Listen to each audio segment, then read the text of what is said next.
আপনার সাহস কত বড়? হাত ছাড়েন। রাস্তায় মেয়ে দেখলে হাত ধরতে ইচ্ছা করে? পাবলিক জড়ো করে একদম মার খাওয়াবো। সরি ম্যাম, আমি তো কোনো মেয়ের গায়ে হাত দেই নাই, আমি তো একটা চোরের গায়ে হাত দিয়েছি। চোর মানে কি? বলতেছি রাইট।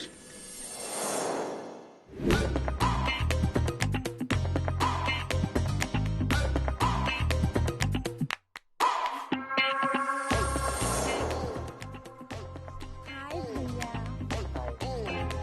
আচ্ছা, সি ব্লকটা কোন দিকে? সি ব্লক খুঁজছেন? ঠিক হাতের ডানে গিয়ে আপনি বামে যাবেন, বামে গিয়ে একটা গলি পাবেন, সেখানে গেলেই সি ব্লক। ও আচ্ছা আচ্ছা, থ্যাংক ইউ ভাইয়া, আপনি আসলে অনেক ভালো মানুষ। জি আসি তাহলে। অবশ্যই জান।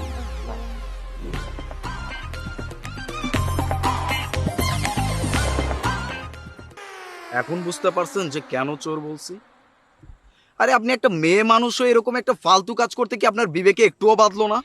সামান্য লজ্জাবোধ নাই আপনাদের ভিতরে? মানে চুরি করতে হবে কেন?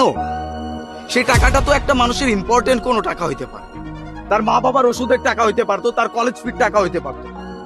একটা মানুষের টাকা পকেটে দেখলেই কোনো কিছু না জেনে শুনে তার টাকাটা কেন নিয়ে নিতে হবে?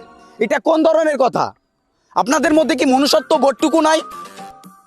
যাই হোক, আপনার সাথে এত কথা বলার টাইম নেই, আমি পুলিশকে কল করতেছি। না না না, পুলিশকে কল দিতে হবে না, আমি টাকাগুলো দিয়ে দিচ্ছি। এই যে ধরুন। আমার ভুল হয়ে গেছে ভাইয়া, আমি আসলে বুঝতে পারিনি, আমাকে ক্ষমা করবেন। শুনুন, টাকা প্রত্যেকটা মানুষের লাইফে ইম্পর্টেন্ট, টাকা ছাড়া আমরা কোনো কিছুই করতে পারবো না। তার মানে এই না যে সেইটা নেওয়ার জন্য আমাকে একটা বাজে পন্থা অবলম্বন করতে হবে। Please don't do this again. আর নেক্সট টাইম যদি আমি আপনাকে এরকম কোনো কিছু করতে দেখি, তাহলে কিন্তু সেটা আপনার জন্য ভালো হবে না। এবারের মতো আপনাকে মাফ করতে হবে। আমি আপনাকে কথা দিচ্ছি ভাইয়া, আমি আর কখনোই চুরি করব না। যতদিন বেঁচে আছি সৎভাবে বেঁচে থাকবো। আর আপনাকে অনেক ধন্যবাদ আমার ভুলটা ধরিয়ে দেওয়ার জন্য। আল্লাহ হাফিজ। এক্সকিউজ মি ভাই। জি ভাই বলেন।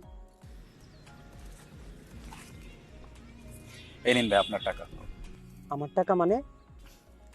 আপনি একটু আপনার পকেটটা চেক করে দেখুন, আপনার টাকাটা আপনার পকেটে নাই। কি বলেন ভাই? আসলেই তো। সামহাও আপনার টাকাটা একটা মেয়ে চুরি করেছিল, আমি সেই টাকাটা উদ্ধার করে আপনাকে দিতে আসছি। এটা আমার কলেজ ফি টাকা ছিল জানেন ভাইয়া। আমি যদি কালকে কলেজ ফিটা না দিতে পারতাম, আমার পরীক্ষাটাই দেওয়া হতো না ভাইয়া। আমি ব্যাচেলর মানুষ, বুঝিনি তো জিনিসপত্রের যে দাম। আপনাকে অনেক ধন্যবাদ ভাইয়া। আর না না ভাইয়া, ধন্যবাদের কিছু নাই, মানুষ মানুষের জন্যই। আমি একজন মানুষ হয়ে যদি আরেকজন মানুষের সাহায্যই করতে না পারি,